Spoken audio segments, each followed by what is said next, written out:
Last summer, AIM-listed Poolbeg Pharma, epic code POLB, was spun out of fast-growing vaccine and antiviral testing group Open Orphan, and is now pioneering the most advanced scientific practices in researching and developing treatments for infectious diseases.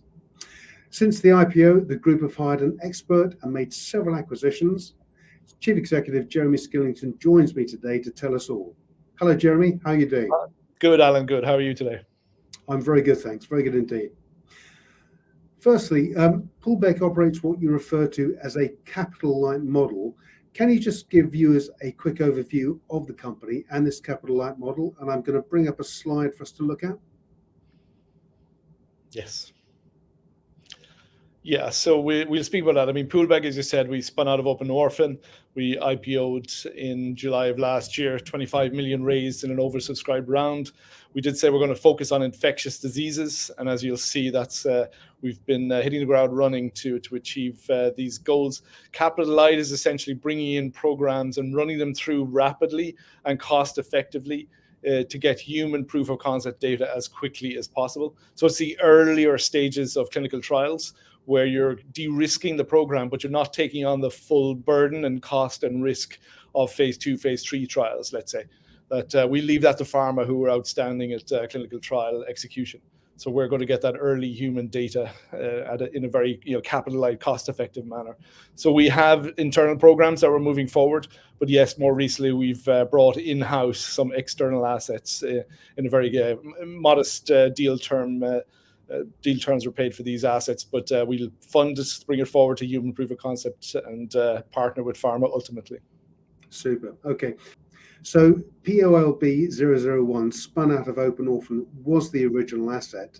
Now the Poolbeg Pharma website states you've got a growing pipeline of products, and since we last spoke, you've announced the appointment of Professor Dan Hoft to the advisory board, plus 3 new licensing deals. Can you firstly tell us about the option agreement to license Meliovac? Yes, happy to do that. Very exciting technology from colleagues, University College Dublin up the road here.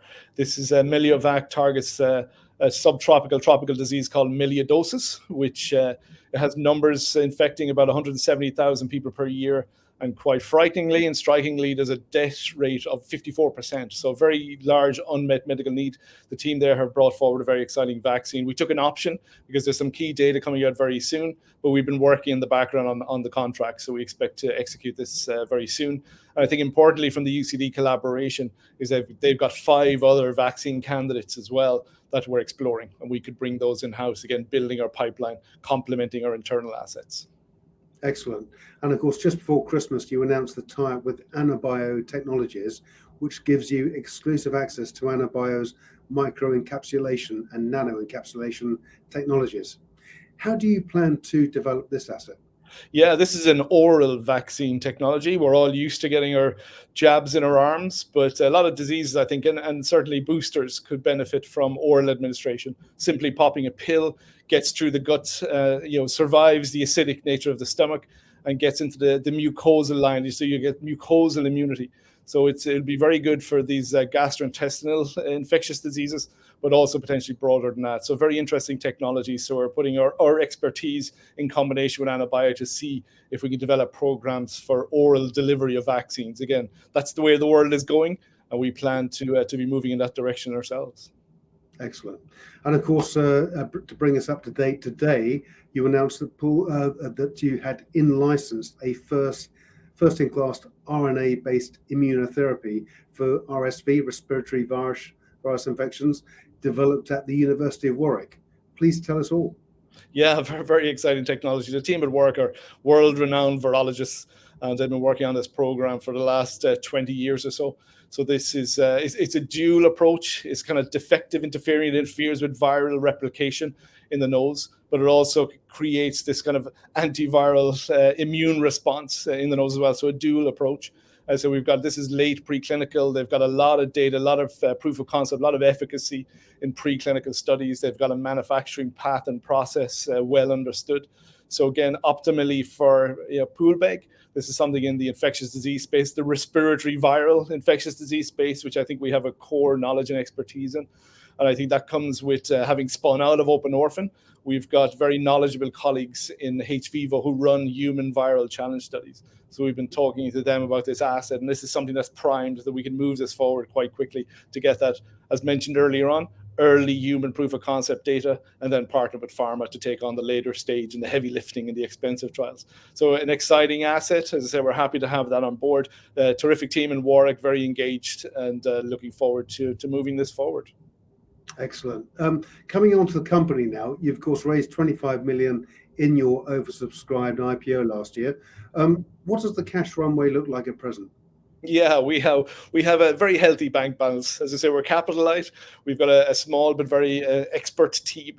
So bringing in these programs in a very cash efficient manner. So we've got a long runway, and again, to bring multiple programs, I think that's the key distinctive nature of Poolbeg, where you have multiple shots on goal to bring programs forward. And when we get positive proof of data, then we begin the partnering discussions with pharma to bring it on. So we've got multiple shots and goals, multiple, in the near term, 12 to 18 months to monetize our assets, and then, feed back into the company. And obviously this will be a boon for our shareholders as we create value by de-risking infectious disease programs and partnering with pharma to generate revenue. Of course, yeah. Well, you've already set quite a pace since coming to market, Jeremy. What else can Poolbeg investors look forward to in 2022? Yeah, we're off to a very fast start in 2022. We've got a number of deals in process, let's say, some contracts on the table. So we'll have regular news flow when it comes to deals getting done.